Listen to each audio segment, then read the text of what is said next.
Honestly, my role in porn would be very much the nosy neighbor. What's going on in there? Handy Heart's about to get in and slap a bitch. Hello, welcome to Sipping and Sitting with Hannah Hart. That's me, by the way. This is Eugene Lee Yang. Hello. Today we'll be spilling the tea by sipping on some Cocktails. champagne. Oh, champagne. It's Prosecco. Pee. Some pee, sipping on that pee. How many times have you done this on camera? Open a bottle of champagne? Yep. Not enough. Oh! Cheers. Cheers. Cheers, dear. Today we are going to be talking with Eugene because he has taken a very important step on his journey by coming out publicly, not just to friends and family. And I just want to say huge congratulations and support and love to you, and thank you from all of us here at Harto. Most especially this Harto. I feel oddly emotional about your coming out journey. Why? Why mine?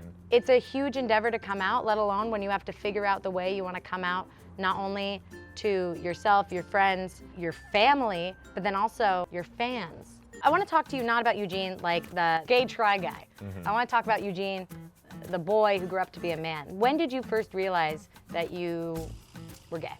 I knew I was gay probably when I was about 12 or 13 years old. If I was watching a Disney movie, Yeah. I mean, I would say that I was more attracted to Shang than Mulan.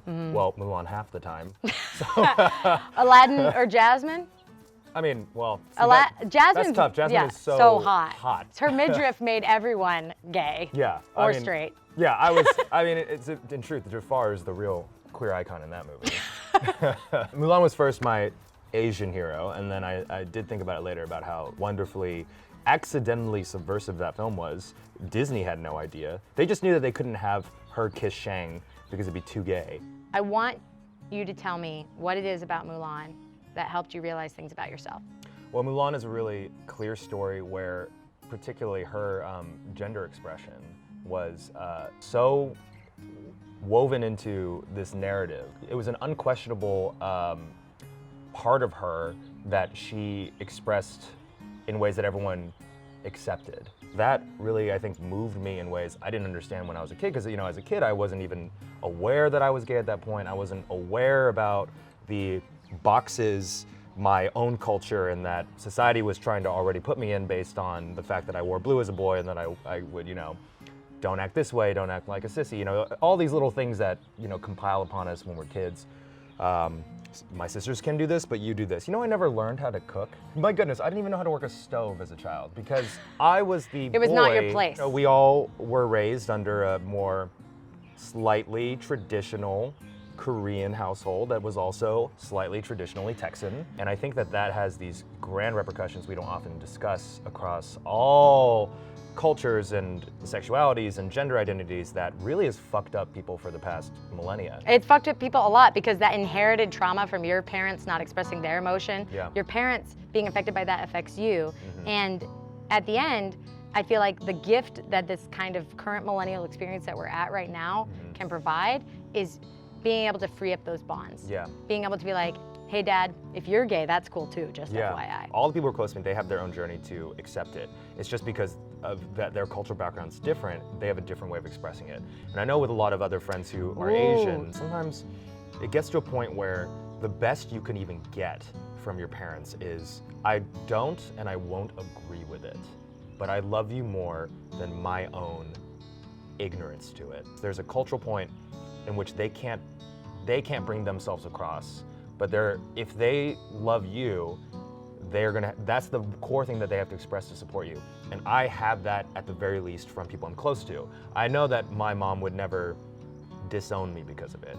I don't think she'll ever quite understand it, and I don't think she's ever going to a gay bar with me anytime soon. So we've dipped our toe a little bit in the socially analytical aspect of why people stay in the closet. But let's talk about getting out of the closet. Let's talk about the first people you came out to. What was that all about? And what happened next? Right after this. Wait, we have the mid-roll? I don't know. First people you came out to. When, where, why, how? Right after Spider-Man, I came out to two of my closest female friends. Okay. And it was in high school. How'd they react?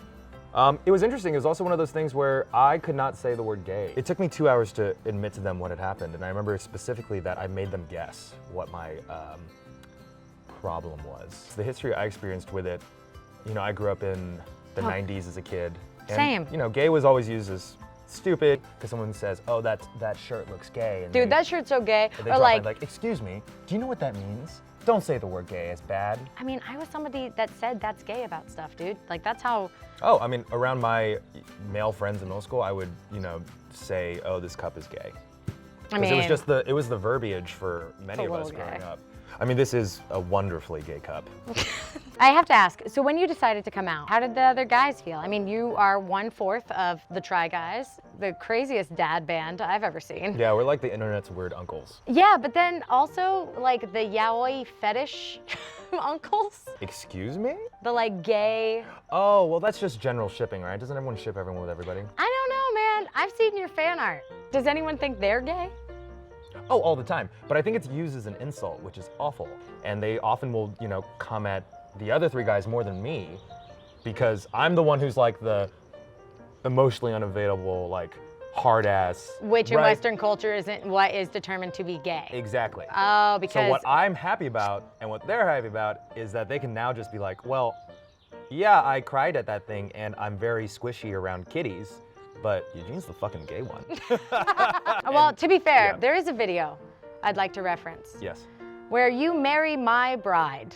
There's a video on the internet Oh out yeah, there I kiss her too. of Eugene Yeah, and Ella, that was pretty. That was two pretty queer hot. people Yeah, getting married. yeah, I love it. yeah. I love it because you know what, honestly, I ship it. Oh, thank you. Yeah, you guys have great hair. What has made 2019 the year where you put your identity, where you test that, where you put it out there? Why now? Over the past, I think, year especially, but really in the past 6 months, I would say about 5 to 10 kids have come up to me on the street. They'll look me straight in the eye and they say, watching you helped me and made me come out to my mom or my dad. So they know I'm a lesbian now, or they know I'm trans now, or they know I'm gay now. And then when I heard them say that, and when a 12-year-old tells that to you, and then my reaction is someone that they've been watching for over 5 years, and they don't even know that I can't even say on camera or to them, to their face, to the mom, that I'm gay, was heartbreaking. It was this moment where I realized if I could even do that much with what I've considered in my mind the bare minimum as an artist, how much more good could I cause by having the freedom to say that I'm a gay man and I'm open and that you are seeing 1,000% of me. My dream was always to make change and impact people through storytelling that was challenging, but also made them realize how complex we are as people. Is there anything else you're hoping that your process can share, can express? I hope people might learn that coming out isn't necessarily just a destination. It's a continuous journey. Cheers to living with intention, Yes, to living with intentional pride. intentional pride. Eugene, Yeah, thank you so much for being it here. was my gay pleasure. It was my gay pleasure too. Guys, if you want to feel more gay pleasure, go ahead and check out the links below. And if you want to subscribe to more of Eugene's content, go ahead and check out youtube.com/thetryguys. And if you want more gay pleasure, check out Hansie Hart in her seminal classic, Oop, My Finger Went Where? Also known as My Drug Kitchen Holidays, the book you can pre-order now. How to savor and celebrate the year. Click like, comment, subscribe, do all those things. But first and foremost, have a great day. Or Have a great gay.